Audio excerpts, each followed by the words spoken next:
When the stallion placed himself on the center line of Highway 50, Tom Carlyle thought he understood wild horses.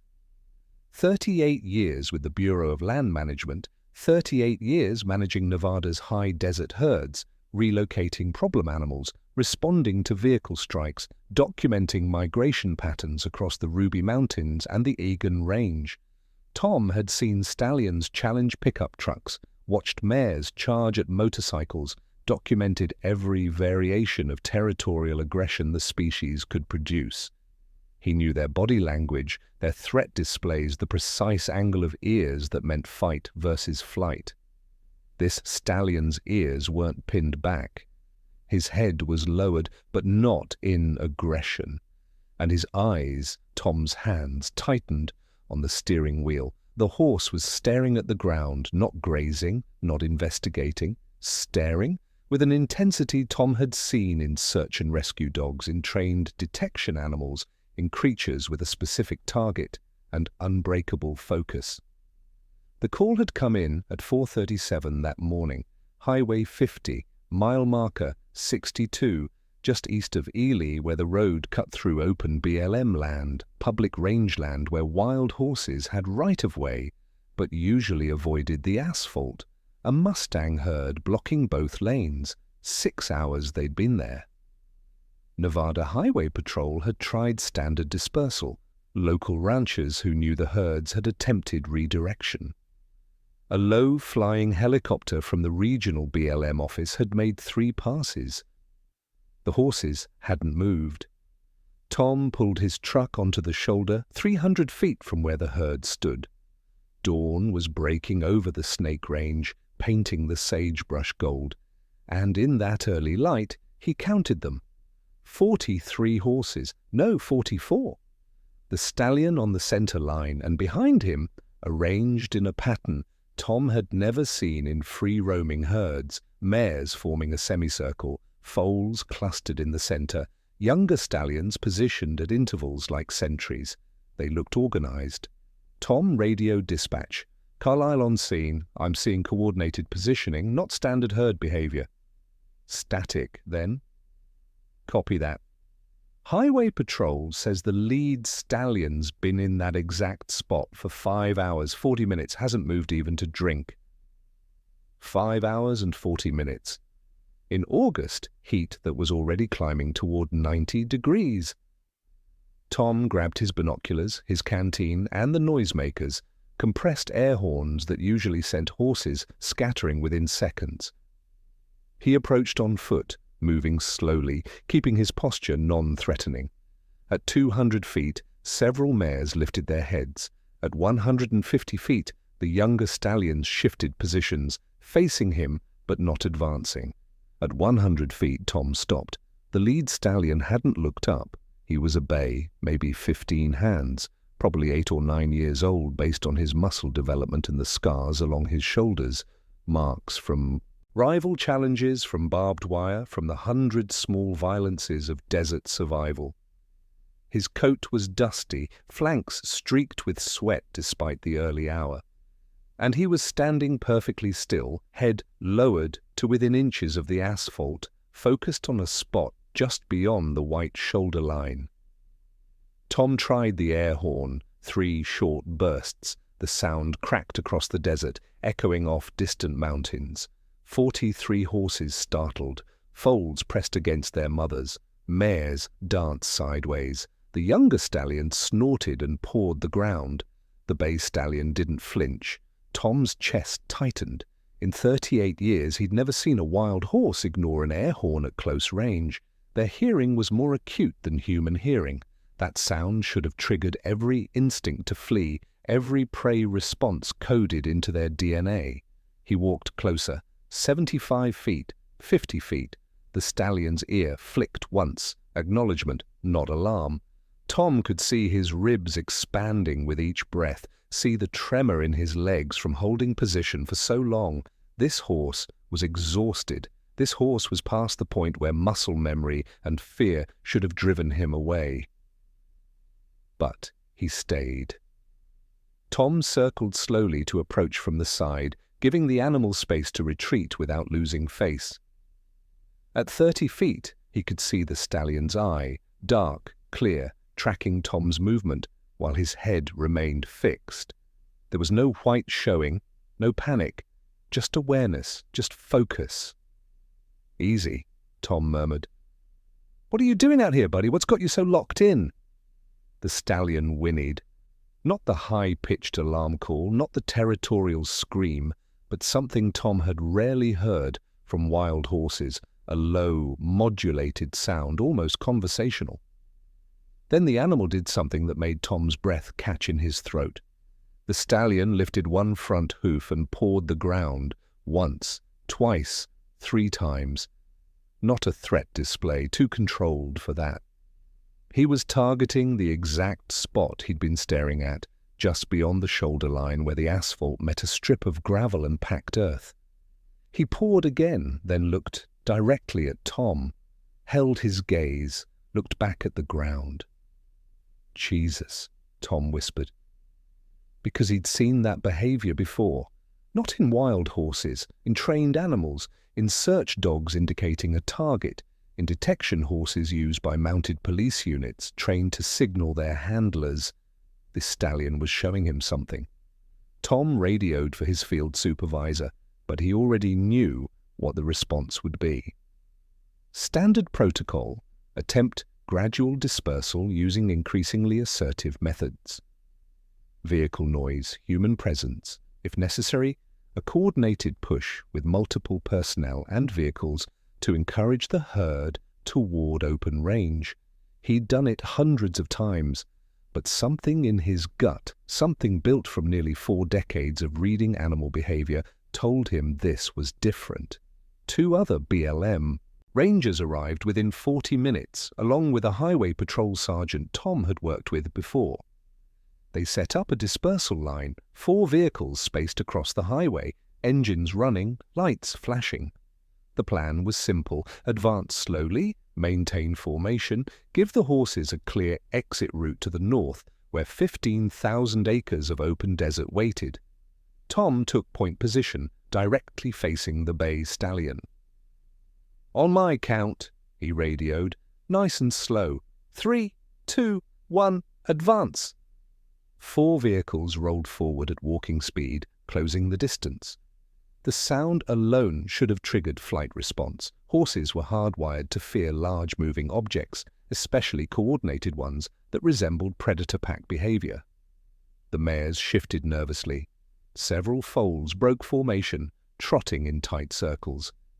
The younger stallions tossed their heads, bodies tensing for flight. The bay stallion planted his front hooves and didn't move. Tom's hands went cold on the steering wheel despite the desert heat building outside. This wasn't stubbornness. This wasn't even territorial defense. The stallion's body language showed stress. Muscles quivering, nostrils flared, but his position remained locked. He was fighting every instinct to run. Why? At 50 feet, Tom stopped the advance. The other vehicles halted in formation. Through his windshield, Tom watched the stallion lower his head again to that same spot on the ground. The horse pawed once, deliberately, then raised his head and looked directly at Tom's truck. Not at the vehicle, at Tom, visible through the glass. Eye contact, sustained, intentional eye contact. "Jesus Christ!" the highway patrol sergeant's voice crackled over the radio. "Is that horse... is he trying to communicate?" Tom didn't answer. He couldn't, because in his training, in all the research, all the field manuals, all the behavioral studies produced by wildlife biologists across North America, wild horses didn't seek visual engagement with humans. They avoided eye contact. It signaled vulnerability, invited confrontation. A wild Mustang making deliberate eye contact with a human went against foundational equine psychology. Yet this stallion held Tom's gaze for 5 seconds, 6, 7, then looked back at the ground. Tom cut his engine and stepped out of the truck. "Khalil, what are you doing?" The supervisor's voice on the radio, tight with concern. "Something's wrong," Tom said. "He's not defending territory. He's not confused. He's indicating." "Indicating what?" "I don't know. But I need to see what he's focused on." Tom approached on foot, hands visible, posture submissive. The decades of field experience guided his movement, never directly at the animal, always at an angle, always giving space for retreat. At 20 feet he could hear the stallion's breathing, labored and harsh. This horse had been standing in position for over 6 hours now. His water reserves were depleting. His muscle glycogen was burning down. Soon, maybe within the next hour, his body would start shutting down. Yet he stayed. Tom stopped at 15 feet, then slowly crouched, making himself smaller, less threatening. "Okay, buddy," he murmured. "Show me. What do you need me to see?" The stallion's ear rotated toward Tom's voice. Then, and Tom would replay this moment in his mind for the rest of his life, the horse took 3 careful steps backward, clearing Tom's line of sight to the exact spot on the ground he'd been targeting. Tom's throat tightened, because that wasn't instinct, that wasn't accidental. The stallion had understood Tom's position blocked his view and had adjusted to give him access. That was problem-solving. That was theory of mind, the cognitive ability to understand another creature's perspective and respond accordingly. Tom moved forward, dropping to one knee near the shoulder line. The ground looked ordinary. Packed earth, gravel, bits of dried vegetation. But when he pressed his palm flat against the surface, he felt it. A subtle depression, a hollow space beneath. And then, faint but unmistakable, he heard it. A sound from underground, rhythmic, mechanical. No, not mechanical, biological, breathing. Shallow, rapid breathing that wasn't the wind, wasn't his imagination. Something was alive beneath this road, and the stallion had known. Tom's mind refused the implications even as his hands started moving, brushing away loose gravel, tracing the depression, because wild horses didn't understand human infrastructure. They didn't comprehend that roads had culverts, drainage systems, hollow spaces beneath solid-looking surfaces. This stallion not only understood, he'd positioned himself precisely to mark the location. He'd held his ground for 6 hours against every natural urge to flee, burning through his physical reserves to stand guard over something buried in the earth. Tom looked up at the horse, and the stallion looked back. In those dark eyes, Tom saw something that made his professional certainty crumble.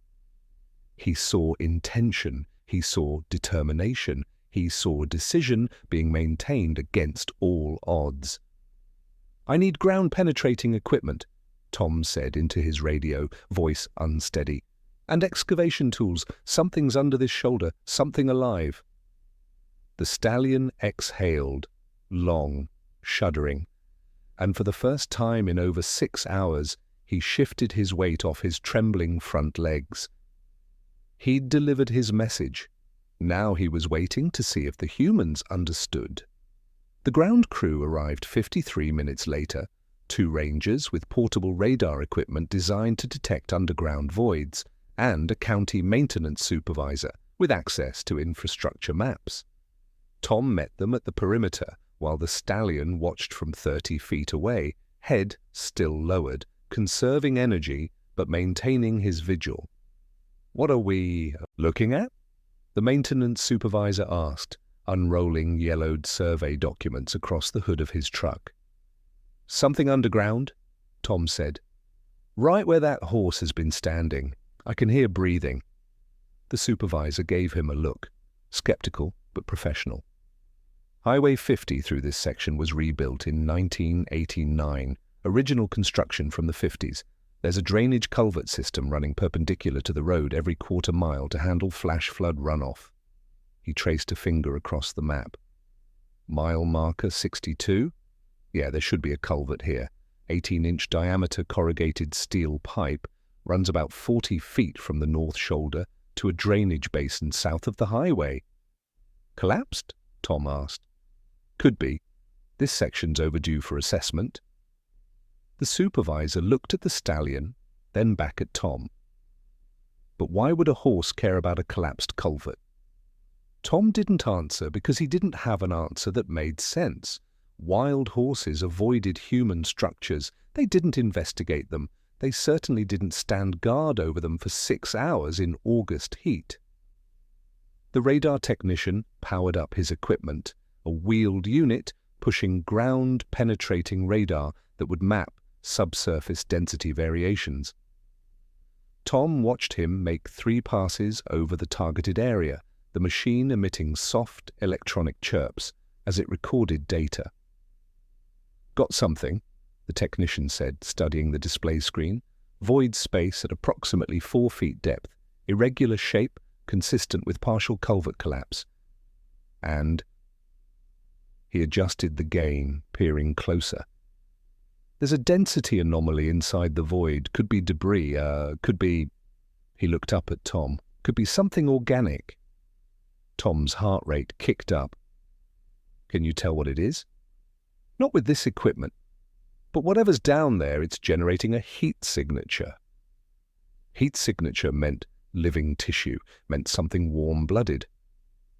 Tom's mind raced through possibilities. Injured wildlife, perhaps a deer that had fallen through a collapsed section, but deer would thrash, would make noise, and the breathing he'd heard was shallow, quiet, human, quiet. Tom's stomach dropped. "We need to excavate," he said. "Now!" The maintenance supervisor was already on his phone, calling for a backhoe from the county depot. 20 minutes out, he reported. "But if there's structural instability, we'll need to shore up the culvert before we can safely..." 20 minutes might be too long, Tom interrupted. He looked at the stallion, who hadn't moved, who was watching the humans with that same unwavering focus. "Whatever's down there, he found it hours ago. If it's been that long without water, without air circulation..." The supervisor followed Tom's gaze to the horse. "You think that animal knows what he's standing over?" "I think he knows exactly what he's standing over." The words sounded insane.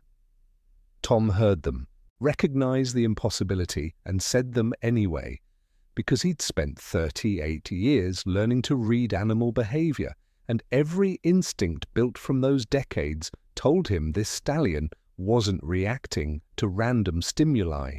This was purposeful.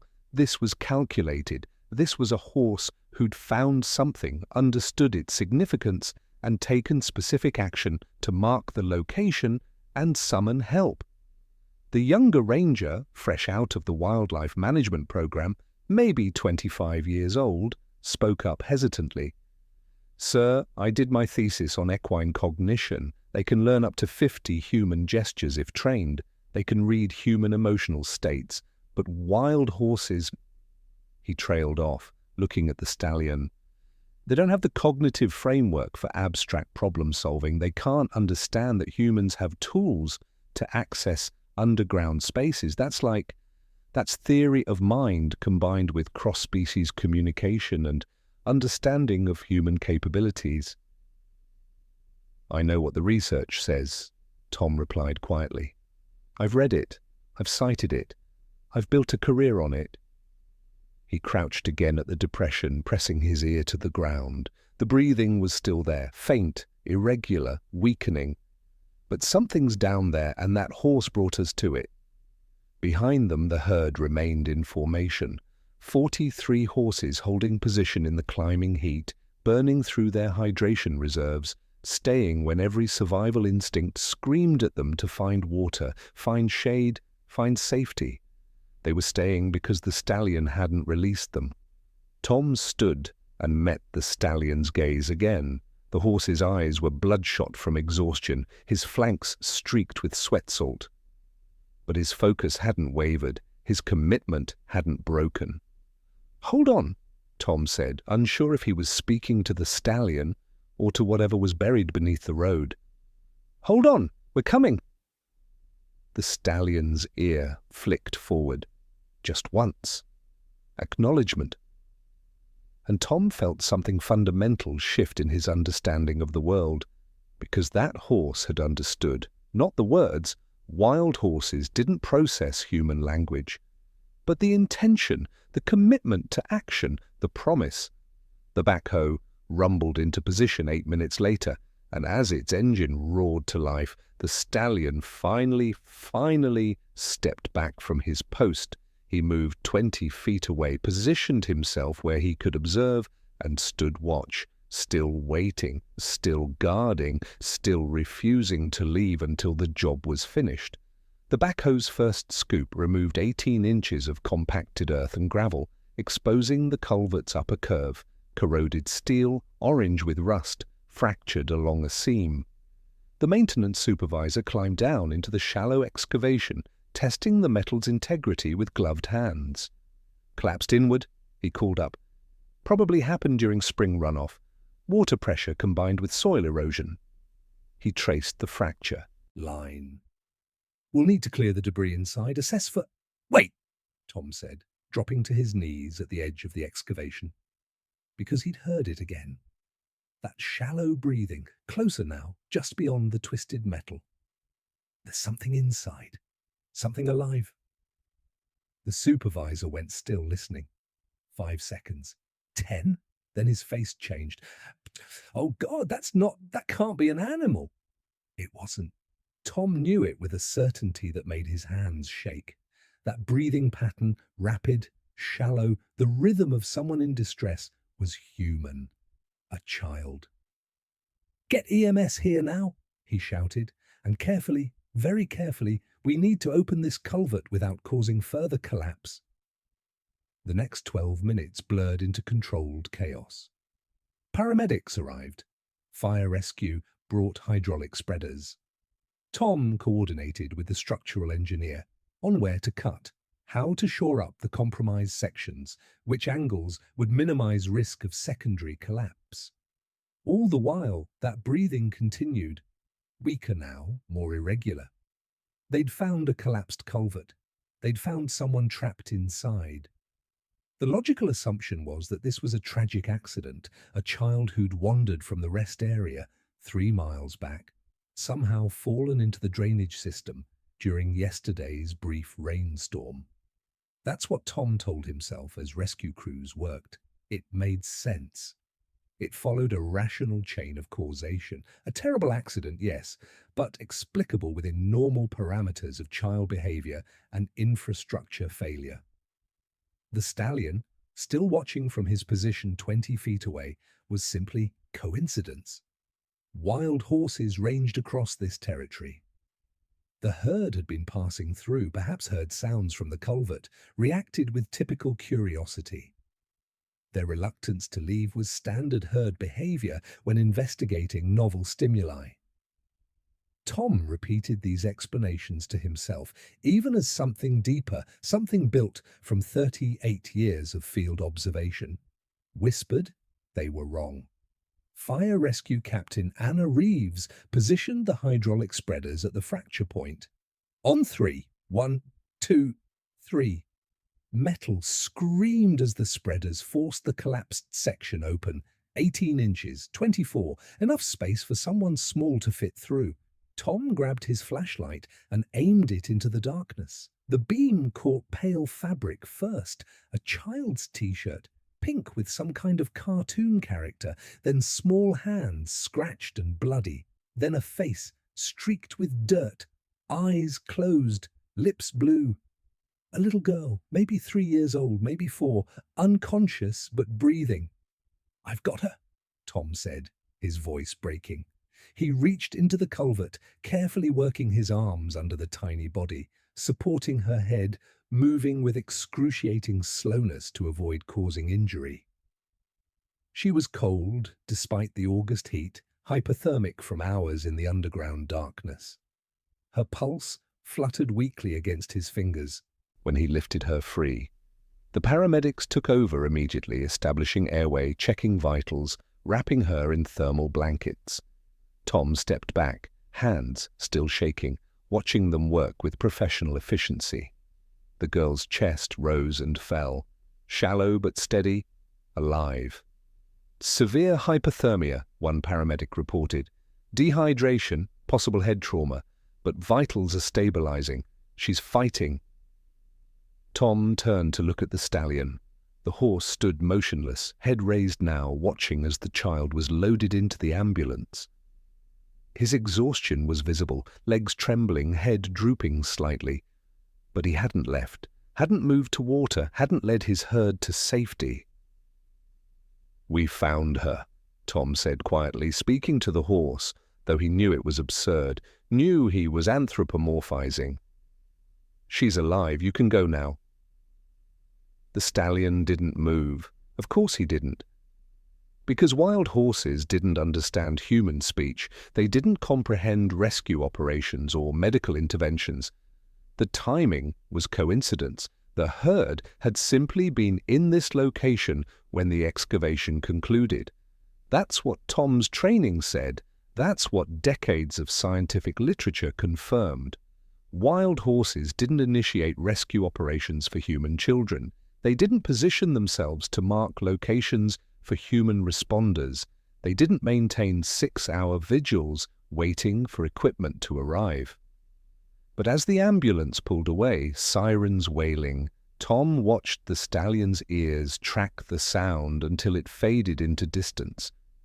And he couldn't shake the growing, impossible certainty that every rational explanation he'd constructed was insufficient, because the stallion still hadn't released his herd, still hadn't moved from his observation position.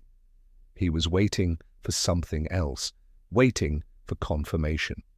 Waiting, Tom realized with a chill, that had nothing to do with the desert wind, to make sure the job was finished. The call came through on Tom's radio 27 minutes later. The girl had stabilized at Ely Hospital, body temperature rising, consciousness returning. She was asking for her mother. She was going to survive. Tom's knees buckled with relief. He caught himself against the truck, breath coming in shuddering gasps. Around him, the rescue crew erupted in exhausted cheers. Anna Reeves gripped his shoulder, her own eyes wet. The young ranger who'd cited equine cognition research was openly crying. They'd saved her. Against the odds, against the timeline of hypothermia and dehydration, they'd pulled a 3-year-old girl from an underground tomb and brought her back to life. Tom turned to the stallion to deliver the news, then stopped, the words dying in his throat. Because the horse already knew.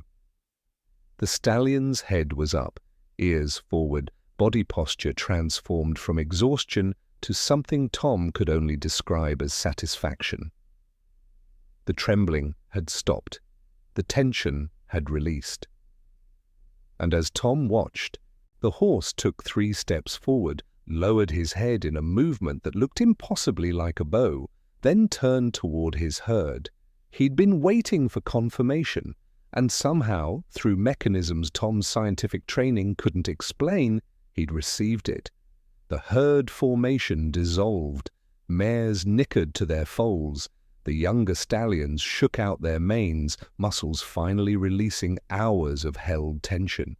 They began moving north toward the open desert, toward water and shade and the normal rhythms of survival they'd suspended for an entire day.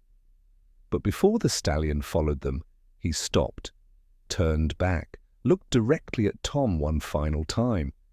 Tom stood frozen, pinned by that gaze. And in that moment, something passed between them that had no name in the scientific literature. Not communication, that was too simple. Not understanding, that was too abstract. It was recognition, acknowledgement, a meeting between 2 conscious beings who'd worked toward the same goal and succeeded. The stallion held his gaze for 3 seconds, 4, 5. Then he wheeled and cantered after his herd, powerful legs eating up ground, dust rising in his wake until he disappeared into the desert shimmer. Tom stood alone on the empty highway, surrounded by equipment and exhausted rescue workers, trying to process what had just happened. His hands were still shaking, his heart was hammering against his ribs, and his mind, his carefully constructed, scientifically grounded, evidence-based mind, was collapsing under the weight of impossible implications. The young ranger approached hesitantly. "Sir, are you okay?" Tell me what we just witnessed, Tom said, his voice hoarse.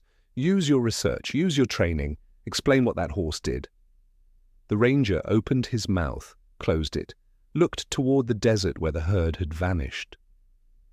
I can't. Wild horses respond to acoustic cues, crying, distress vocalizations. They have strong maternal instincts that can cross species lines. There are documented cases of horses protecting dogs, cats, even chickens from predators. That's not what this was, Tom said. No, the ranger admitted quietly. That horse didn't just hear distress and respond protectively. He found a child in a collapsed culvert, underground, invisible, inaudible from the surface. He positioned himself on a highway to block human traffic. He maintained that position for 6 hours against every dispersal technique we could apply. He demonstrated understanding that humans have equipment to excavate, that we would investigate if given reason, that we could access spaces he couldn't reach. The ranger's voice dropped to a whisper. That's not instinct. That's not learned behavior. That's reasoning. That's problem-solving across species boundaries with understanding of human capabilities and social behavior. Anna Reeves had joined them, listening. "My daughter's studying veterinary medicine," she said slowly. "She tells me about animal cognition studies, dolphins who understand human gestures, elephants who recognize themselves in mirrors, crows who solve multi-step puzzles. But this..." She gestured at the empty highway, the excavation site, the desert beyond. "This is different. That horse initiated a rescue operation. He recruited human responders using strategic blocking behavior. He waited for confirmation of success before releasing his herd. That's not just intelligence, that's consciousness," Tom finished. "That's moral reasoning. That's a horse who understood a child needed help, calculated how to summon that help, and executed a plan that required him to override every survival instinct for 6 hours. The three of them stood silent, watching the desert wind erase the herd's hoofprints from the dirt shoulder. Everything Tom thought he knew about wild horses, about animal cognition, about the limits of cross-species understanding, had just been rewritten by a bay stallion who'd made a choice that shouldn't have been possible. And the most terrifying part was this: if that horse could reason at that level, what else were they missing? What other forms of consciousness existed in the wild that humans simply hadn't recognized because they didn't fit our frameworks, our categories, our assumptions about who deserved the designation of thinking being? Tom's world had just expanded in a way he couldn't yet measure, and he didn't know if he'd ever be able to close it again. Tom drove to the hospital 3 hours later, after the site had been cleared, after he'd filed preliminary reports that felt inadequate the moment he wrote them. How do you document consciousness in an incident form designed for wildlife management? How do you cite apparent cross-species rescue coordination in bureaucratic language that reduced animal behavior to stimulus-response patterns? The girl's parents were in the waiting room, Jennifer and Mark Holloway from Sacramento, driving cross-country to visit family in Colorado. They'd stopped at the rest area just after dawn yesterday. Their daughter Emma had been playing near the picnic tables while Mark used the restroom, and Jennifer loaded items back into their car. 30 seconds. They'd looked away for 30 seconds, and she'd vanished. 12 hours of searching. State police, search and rescue, K9 units, helicopter infrared sweeps. Nothing. The rest area had no security footage. The surrounding desert had swallowed her without trace. They'd been preparing for the worst when the hospital called. "They told us a horse found her," Jennifer said, gripping Tom's hands, her face ravaged by tears and exhaustion and desperate gratitude. "They said a wild horse blocked the highway until someone investigated. Is that really what happened?" Tom looked at this woman who'd lived through every parent's nightmare and emerged on the other side by grace of something he still couldn't explain. "Yes," he said simply. "A stallion positioned himself over the collapsed culvert where your daughter was trapped. He held that position for over 6 hours. He wouldn't leave until we excavated. He stayed until we confirmed she'd survived." Mark made a sound that might have been a laugh or a sob. "That's impossible. Horses don't. Animals don't do that. Not for humans. Not for someone else's young." "I know," Tom said. "I've spent 38 years studying wild horses. I've read every major paper on equine cognition published in the last 4 decades. What that stallion did shouldn't be possible according to everything I know about animal behavior." "But he did it," Jennifer whispered. "He saved our baby." Tom nodded, his throat tight, because that was the undeniable truth underneath all the scientific impossibility. A wild horse had executed a deliberate rescue operation and saved a 3-year-old girl's life. He visited Emma's room next. She was awake, small and fragile, against white hospital sheets, butterfly bandages on her forehead, IV lines in her tiny arm. But her eyes were alert, tracking movement, and when Tom entered, she smiled. "Hi," she said in that high, clear voice of early childhood. "Are you the horseman?" Tom's chest constricted. Yes, I work with wild horses." "The big brown horse was nice," Emma said. "He talked to me." Tom went very still. Jennifer, standing beside the bed, squeezed her daughter's hand gently. "Honey, you were underground. You couldn't see the horse." "I could hear him," Emma insisted with the absolute certainty of a 3-year-old. "I was scared, and dark and cold, and I called for Mommy, but nobody came. And then I heard the horse. He was making sounds, loud sounds, like he was calling too." She made a nickering sound, surprisingly accurate. "He kept calling and calling, so I knew somebody was there. I wasn't alone." Tom's vision blurred. He'd assumed Emma had been unconscious for most of her ordeal, that she'd been found in that unresponsive state. But she'd been awake, aware, terrified in the darkness, and she'd heard the stallion above her, maintaining his vigil, vocalizing periodically through those 6 hours. Not random horse sounds, calling, communicating, letting a trapped child know she wasn't abandoned. "He was very loud," Emma continued. "And then I heard people, and the horse got quiet, like he was listening. And then there was banging and lights, and you picked me up." She looked at Tom with solemn eyes. "Did you tell the horse thank you?" Tom's professional composure, maintained through decades of challenging fieldwork, crumbled completely. "No," he managed.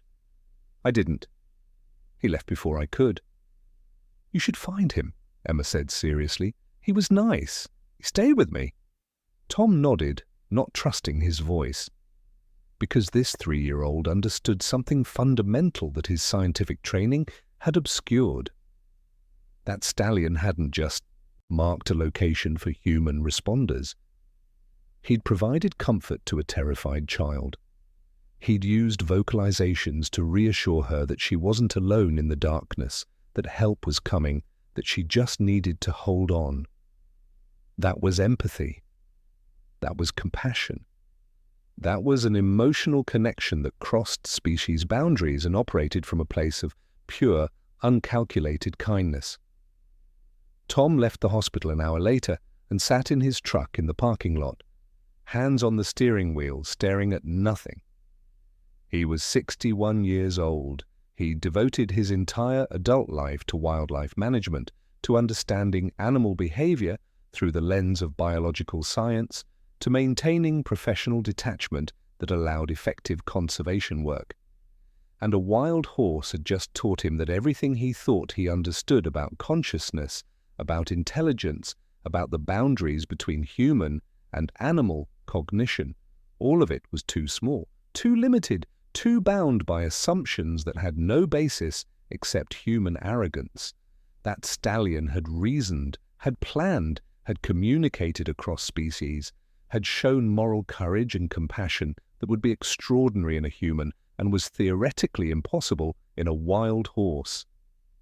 Tom's hands were shaking again. Not from shock this time, from awe, from the terrible, beautiful recognition that the world was larger and stranger and more full of grace than his science had ever allowed him to see. Tom returned to mile marker 62 as the sun reached its apex, heat rippling off asphalt in waves that distorted the horizon. The excavation site had been filled and graded.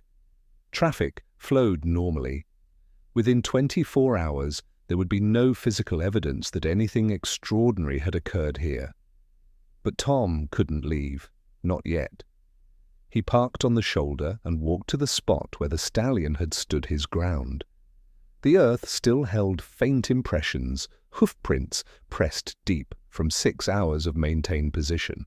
Tom crouched, running his fingers over the indentations, feeling the story they told, weight distribution showing exhaustion, depth indicating commitment, a physical record of determination that had defied every natural instinct. Anna Reeves had followed him. She stood at the edge of the shoulder, arms crossed, looking north toward the desert where the herd had disappeared.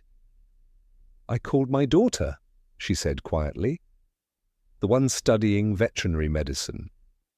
I told her what we witnessed." "You know what she said?" Tom shook his head.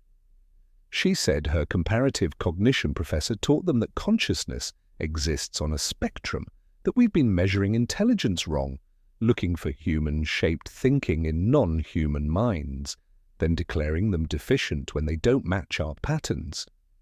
Anna's voice caught. "She said maybe animals have been showing us who they are all along. We just haven't had eyes to see it." Tom stood slowly, brushing dirt from his hands. "I've relocated problem horses for 4 decades. Moved them from highways, from residential areas, from places where human-wildlife conflict made their presence dangerous. I've always seen it as management, as maintaining appropriate boundaries between wild and human spaces. And now I wonder if I've been moving thinking beings, conscious individuals with their own understanding of the world, their own decision-making frameworks, their own moral reasoning." He looked at Anna, this woman he'd worked with for years, and allowed himself to voice the question that terrified him. What if that stallion has done this before? What if he's part of a line of horses who understand human roads, human infrastructure, human capacity to help? What if they have cultural knowledge that gets passed down, and we've been too blind to recognize it? Anna was quiet for a long moment. "You're talking about animal culture, social learning, teaching." "I'm talking about civilization," Tom said, and heard how insane the words sounded even as absolute certainty accompanied them.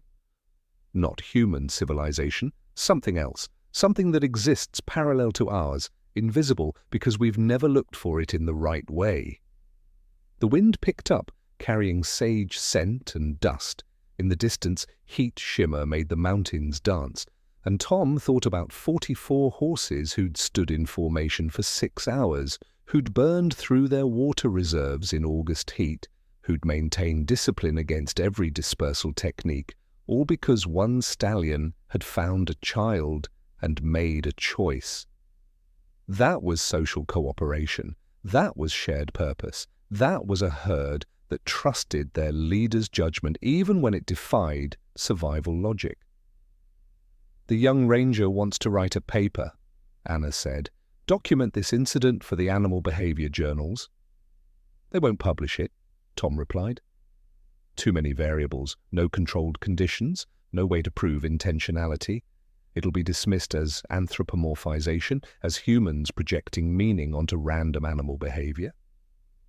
"But you were there. You saw what that horse did." "I saw what I can't explain," Tom said. I saw intelligence I don't have frameworks to measure. I saw compassion I can't reduce to biological imperatives. He turned to face Anna fully. I'm 61 years old. In 4 years I'll retire. I thought I'd leave having contributed to wild horse conservation, having helped maintain population balance, having done good work within the boundaries of my understanding. And now? Now I know I've barely scratched the surface. That stallion showed me that everything I've learned is just the opening chapter, and I don't have time to read the rest of the book. The words came out raw, grief-edged. I'm going to die never understanding what I witnessed, never knowing how deep that consciousness goes, how sophisticated that reasoning is, what other capabilities they have that we've never recognized because we've been looking at them through the wrong lens. Anna reached out and gripped his shoulder. But you saw it, Tom. However incomplete your understanding, however inadequate the frameworks, you witnessed something true. That stallion trusted you to understand his message, and you did. You excavated. You saved that child. The communication worked. Tom looked back at the hoofprints, already eroding in the wind. He saved her. I was just the tool he used. He understood that. He calculated human response patterns and exploited them to achieve his goal. I'm the one who needs to catch up. They stood together in the desert heat, two humans trying to process an encounter that had rewritten fundamental assumptions about consciousness and capability and the boundaries between species. Around them, the Nevada high desert stretched vast and empty, or appeared empty, because now Tom knew better. Out there, in that seemingly barren landscape, wild horses moved with purpose. They made decisions, they solved problems, they cared for their young, and apparently, when the situation demanded it, for human young as well. And humans, for all their technology and science and supposed dominion, had barely begun to understand who they shared this world with. The investigation took 3 days to reconstruct the timeline, and each new piece of information made the impossibility more pronounced. Emma had wandered from the rest area at 6:42 in the morning on August 14th, confirmed by the timestamp on her father's phone when he'd last photographed her at breakfast. The rest area sat 3.1 miles west of mile marker 62. Between them lay rough desert terrain, sage scrub, scattered juniper, rocky washes, and one collapsed culvert that Emma had apparently fallen into while exploring. The culvert's intake was hidden by vegetation, invisible unless you were standing directly over it. Emma's parents had searched for hours without finding it. Trained K9 units had passed within 50 yards and detected nothing. The underground passage had masked her scent, but the stallion had found her. Tom stood in the BLM conference room, examining the topographic map spread across the table. The young ranger, whose name was David Chen, had spent 2 days hiking the route from rest area to highway, documenting every step. The intake is here, David said, marking the map with red pen. 1/4 mile from the rest area, hidden in a drainage depression. Emma fell approximately 4 feet, then slid another 30 feet through the culvert before debris blocked her progress. She ended up 4.2 feet underground, directly beneath the highway shoulder. Completely invisible from the surface, Anna added. She'd joined the investigation, driven by the same need Tom felt to understand the mechanics of what had happened.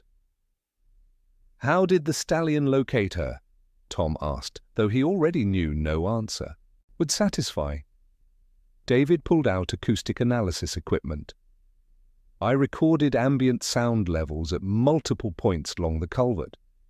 Underground, with debris muffling sound, Emma's cries would have been inaudible at the surface to human hearing.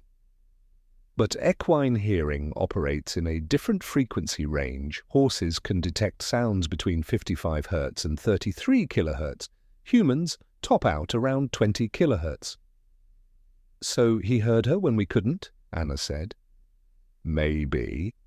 David replied carefully, "but that doesn't explain the rest of it. Let's say the stallion was passing through the area. Wild horses do range across this territory. He hears distressed vocalizations from underground. Standard response would be investigative approach, possibly alarm behavior, then avoidance. Horses don't help trapped animals. It's not part of their behavioral repertoire." Tom leaned against the table, arms crossed. "But this horse didn't avoid, he tracked the sound to its source. 3.1 miles, David said, from the intake where she fell to the highway location where she was trapped. The stallion somehow understood that the sounds he heard at point A were coming from a creature who had traveled underground to point B. That requires spatial reasoning about invisible structures. That requires understanding that culverts connect distant points beneath the surface." The conference room fell silent. Outside, afternoon light slanted through Venetian blinds, casting bars of shadow across the maps. "It gets worse," Anna said quietly. She pulled out a sheaf of printed reports. "I contacted the Highway Patrol Archives. Over the past 15 years, there have been 11 incidents of wild horses blocking Highway 50 in this general region. 8 were standard territorial behavior, mares with foals, stallions defending water access. But 3... She laid out 3 incident reports, dates highlighted. 3 involved horses blocking traffic with no apparent cause, maintained position for hours, left when investigation teams arrived, usually before any actual intervention occurred." Tom's chest tightened. "What were they investigating?" "First incident, 12 years ago, collapsed culvert containing an injured mule deer. Second incident, 8 years ago, illegal dump site with chemical contamination that would have affected the watershed. Third incident, 4 years ago, abandoned vehicle with an elderly man inside, suffering from heat stroke." The implications hung in the air like smoke. Tom looked at each report, at the documented pattern of horses using highway obstruction as a signaling mechanism. Not random behavior, not coincidence. A learned strategy for attracting human attention and directing it toward problems that required human intervention to solve. "They figured us out," Tom said, and his voice sounded strange in his own ears. "They've observed human response patterns. They know that blocking a highway triggers investigation. They know we have tools they don't, and they're using that knowledge deliberately." "That's not just intelligence," David whispered. "That's cultural transmission. Those 3 incidents involved different horses we verified from photos, different herds, different age groups. That means the knowledge is being passed down, taught, shared across the population." Anna sat down heavily. "We're talking about something that has no precedent in wild animal behavior. Tool use, yes, we've documented that in multiple species. Problem solving, absolutely. But this is animals who've developed protocols for human-animal cooperation in crisis situations.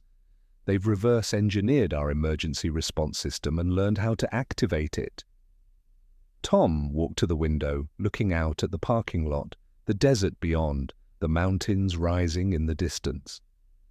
Somewhere out there, wild horse herds moved through their ancient patterns, grazing, socializing, migrating with the seasons, living lives that humans had always assumed were simple, governed by instinct and immediate survival needs.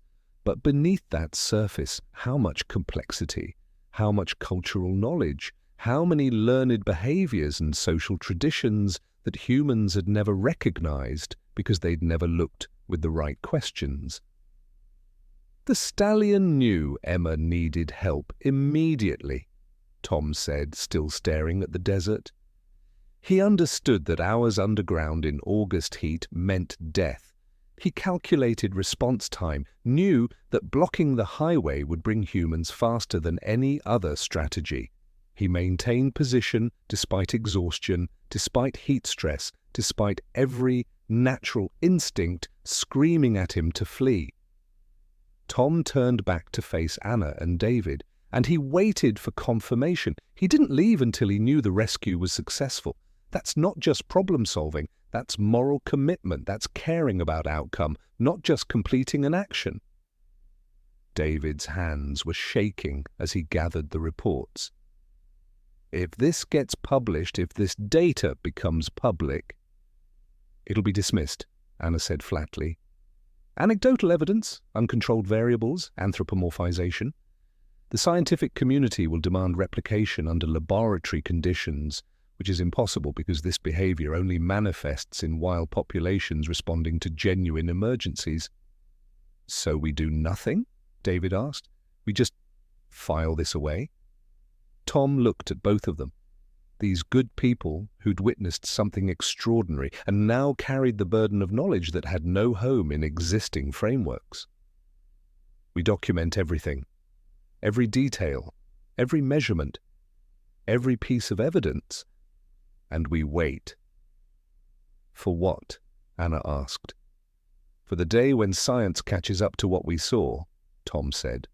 For the moment when humanity is ready to recognize that consciousness isn't ours alone, that reasoning, compassion, and moral courage exist in forms we haven't yet learned to honor.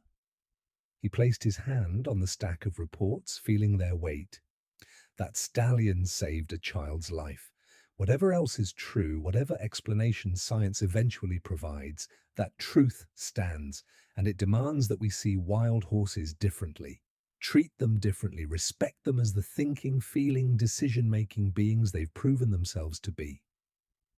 Outside, wind stirred the sage, and in the desert's vast silence, wild horses continued their eternal dance with a landscape that had shaped them and been shaped by them across millennia, living their complex lives, making their careful choices, watching the humans who watched them, understanding far more than the humans had ever suspected. 6 months later, Tom sat across from a journalist who'd heard rumors of the incident and tracked him down. They met at a diner in Ely, neutral ground, and the journalist's recorder sat between them on the worn laminate table. "Tell me what happened," the journalist said. "In your own words." Tom had rehearsed this moment, had prepared careful, measured responses that would sound professional and credible. But when he opened his mouth, what came out was truth unfiltered by professional caution. A wild stallion saved a 3-year-old girl's life by executing a rescue operation that required him to understand human infrastructure, human response patterns, and cross-species communication protocols, Tom said. He made a conscious choice to help a creature, not his own species, not his own herd, at significant risk to his own survival. And when it was done, he left. No reward, no recognition, just the knowledge that he'd done what needed doing. The journalist's pen had stopped moving. "You believe that horse understood what he was doing, that it was deliberate?" "I know it was deliberate," Tom said. "I spent 38 years telling myself that animal behavior was reducible to instinct and conditioning, that consciousness was uniquely human or at least uniquely primate, that horses were beautiful, intelligent animals, but ultimately governed by simple decision-making frameworks." He met the journalist's eyes. "I was wrong. That stallion taught me I was wrong, and I can't unknow it." "Your colleagues must think they think I'm anthropomorphizing," Tom interrupted, "projecting human qualities onto random animal behavior, seeing patterns that aren't there. And maybe I am. Maybe my mind created meaning where only coincidence existed." He paused, remembering the stallion's eyes, the deliberate communication, the 6-hour vigil.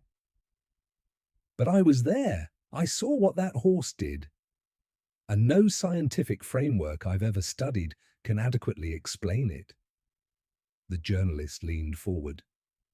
"So what do you do with that?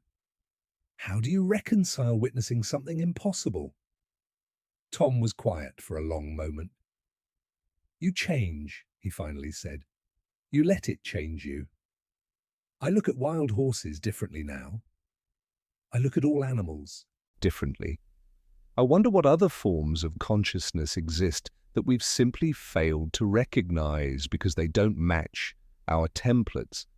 I wonder how much wisdom we've dismissed as instinct, how much suffering we've caused by assuming we're the only ones who think, who feel, who make moral choices. That sounds lonely, the journalist said softly. It is, Tom admitted, because once you've seen it, once you've witnessed consciousness looking back at you from eyes you'd been taught were incapable of that depth, you can't go back to comfortable certainty. The world becomes larger and stranger and more sacred, and most people don't want that. They want clear categories, human and animal, thinking and instinct, us and them. But that stallion didn't give you that option. No, Tom said, and felt tears prick his eyes, though he'd thought himself too old, too professional for such displays. He didn't. He showed me that the boundaries I'd built my career on were illusions, and now I'm 62 years old, 3 years from retirement, holding a knowledge that has no home in my field. Knowing I witnessed something profound and having no way to make people understand what it means. The journalist turned off the recorder. Off the record, do you think that horse is still out there? Tom looked out the diner window at the Nevada desert stretching endless and gold in the afternoon light. Yes, and I think he's watching the highways. I think if someone else falls, if someone else needs help, he'll do it again. Because that's who he is, that's who wild horses are, beneath all our assumptions and categories and comfortable ignorance. Have you tried to find him? No, Tom said. He gave me a gift, showed me truth I wasn't ready to see. The only way I can honor that is to see all of them differently, every wild horse, every animal, to approach my work knowing that consciousness might be looking back, that choices might be occurring in minds I'll never fully understand. If you've witnessed something similar, if you've encountered wisdom in the animal world that science can't yet explain, write in the comments. They understand more than we know. Share your story, because these moments matter. These glimpses of consciousness beyond human boundaries matter. Recording Tom's testimony, I found myself thinking about the limits of what we allow ourselves to see. We've built elaborate frameworks for understanding animal behavior, instinct, conditioning, evolutionary adaptation. These frameworks have served us well, have produced valuable insights, have enabled conservation efforts that have saved species from extinction. But what if they're also blinders? What if in our certainty about what animals can and cannot do, we've missed countless moments of genuine consciousness, moral reasoning, deliberate compassion? That stallion didn't wait for scientific permission to help a trapped child. He didn't consult behavioral literature or check whether his actions fit established frameworks. He found someone who needed help, calculated how to provide that help, and executed a plan that saved a life. Maybe the question isn't whether animals possess consciousness, reasoning, or moral capacity. Maybe the question is whether humans possess enough humility to recognize those qualities when they appear in forms different from our own. Tom Carlyle returned to that highway marker dozens of times in the months following Emma's rescue. He never saw the stallion again.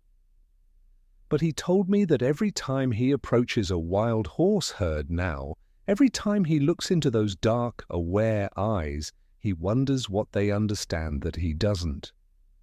What knowledge they carry that humans have never learned to ask about. What choices they make in the vast, invisible moments when no human is watching. The stallion vanished into the desert that morning, his herd following, leaving only hoof prints that the wind erased within hours. No physical evidence remains except the reports, the testimonies, the life of a 3-year-old girl who remembers being comforted by a horse's voice in the darkness. And Tom, who can't prove what he witnessed but knows with absolute certainty that on an August morning on Highway 50, the boundaries between human and animal consciousness dissolved. leaving behind only wonder, gratitude, and the humbling recognition that we share this world with minds far deeper than we've dared to imagine.